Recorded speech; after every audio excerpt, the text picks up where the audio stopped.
उकळत्या पाण्यामध्ये मिरच्या घालून कोणता बरं पदार्थ तयार होईल? ओळखलत का? असेल तर कमेंट करून नक्की सांगा आणि नसेल तर रेसिपी शेवटपर्यंत नक्की पहा. नमस्कार, पारिजात किचनमध्ये तुम्हाला सगळ्यांचं खूप मनापासून स्वागत. तर इथे मी एक पातेलाभर पाणी गरम करत ठेवलं आहे. आता पाणी हे उकळू देणार आहे आणि पाणी उकळत असतानाच त्यामध्ये मी या मिरच्या घालून घेणार आहे. तर या हिरव्या मिरच्या आहेत, देठासकटच घेतलेल्या आहेत. तर या मिरच्या आपण या पाण्यामध्ये उकळून घेणार आहोत. व्यवस्थित या मिरच्या पाण्यामध्ये घालून घ्यायच्यात आणि या मिरच्या छान अशा पाण्यामध्ये उकळून घेणार आहोत. तर आता एक 5 ते 6 मिनटं झालेली आहेत. तर तुम्ही बघू शकता मिरच्या छान अशा शिजल्या गेल्या आहेत, छान मऊ झाल्या आहेत. यांना आपण एका प्लेटमध्ये काढून घेऊयात. तर या बघा, सगळ्या मिरच्या मी या प्लेटमध्ये काढून घेतल्यात.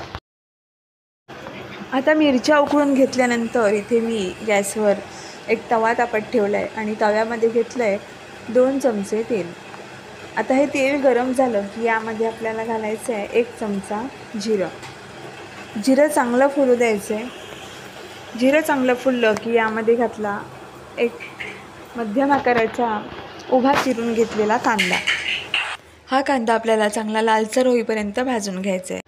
यामध्येच 2 लसूण पाकळ्या मी घातलेल्या आहेत. तर हा बघा, कांदा छान तांबूस रंग येईपर्यंत भाजून घेतला आहे. आता हा कांदा एका प्लेटमध्ये काढून घेऊयात. आता आपण ज्या मिरच्या उकळून बाजूला काढून घेतल्यात त्याचे मिरच्यांचे देठ काढून घ्यायचे. तर या पद्धतीने एक एक करून सगळ्या मिरच्यांचे मी अशा प्रकारे देठ काढून घेणार आहे.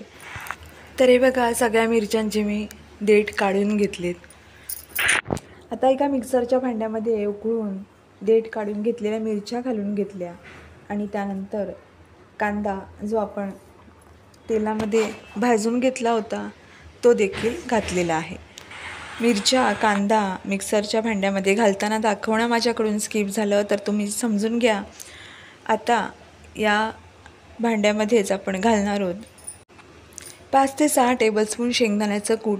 आता शेंगदाण्याचं कूट हे तुम्ही तुमच्या आवडीप्रमाणे कमी जास्तसुद्धा करू शकता किंवा याऐवजी तुम्ही भाजलेले शेंगदाणे जर तुमच्याकडे असतील तर ते सुद्धा घालू शकता.